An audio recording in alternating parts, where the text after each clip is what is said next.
Magandang araw mga kapolitika at welcome back dito sa ating YouTube channel. Quick update lang po ito kay Sofronio Vasquez ngayong araw February 6, 2025.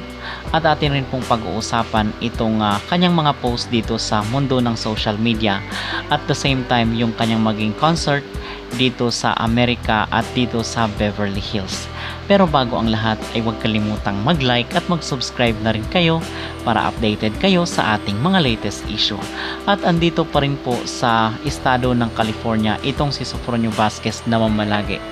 And base dito sa kanyang post sa social media account ay na-miss po ng ating world champion Sofronio Vasquez itong The Voice USA na kung saan ay kakasimula nga lang po. So ang sabi niya ay parang kahapon lang ang lahat. So ang sabi niya dito sa kanyang post, before we go live, we had to do stage rehearsals many times. And this is one pass that I have my hat on before our producers decides no hat. With or without it, I love my styling. It's like 2 hours before showtime. This is my favorite run.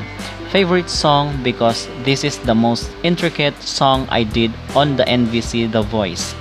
Thanks to my coach Michael Bublé. God, it feels like it was just yesterday. Watch season 27 and check out. So yun po ang post dito ni Sofronio Vasquez sa kanyang social media account. Talagang masasabi natin mga kapolitika na gustong-gusto na rin ni Sofronio Vasquez na mag-work. Kasi talagang dati ay napaka-busy niya dito sa The Voice.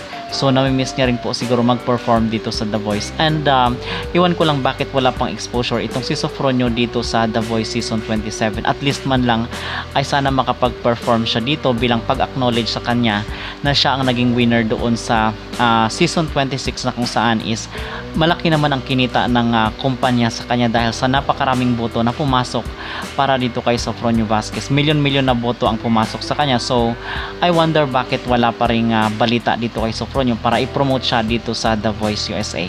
Talagang masasabi natin ngayon mga kapolitika na parang trabaho na lang talaga ang lahat at for the show na lang.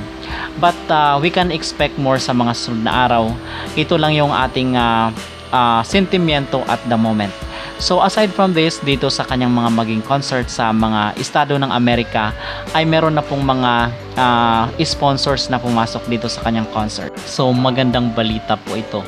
At doon naman po sa nagtanong kung free ba yung tickets dito sa kanyang maging live performance sa Beverly Hills para sa Manila International Film Festival ay hindi po free yung admission mga kapolitika kasi base dito sa kanilang website ay meron pong bayad yung pagpunta doon sa kanyang maging concert kasi guest performer po itong si Sofronio Vasquez. So sabi dito, tickets to the dinner tribute and screenings are now available. Don't miss out, buy your tickets to 2025's most awaited MIFF events. The complete screening schedules, tribute dinner and ticket information details are available on the MIFF website.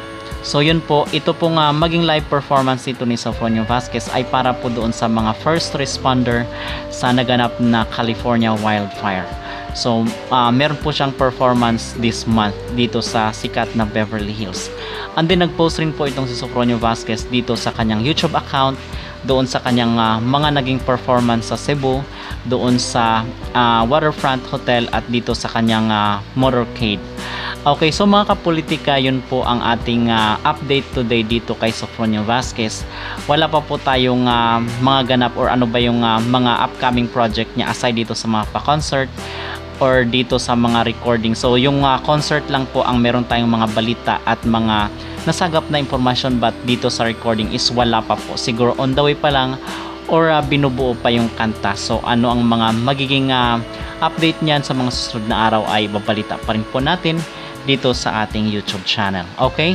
So ano ang maging reaction dito na marami na pong mga sponsor na pumapasok dito sa maging concert ni Sofronio Vasquez? Kayo ba ay natutuwa at excited mga kapolitika? Mag-comment down below at huwag kalimutang mag-like at mag-subscribe na rin kayo para updated kayo sa ating mga latest issue.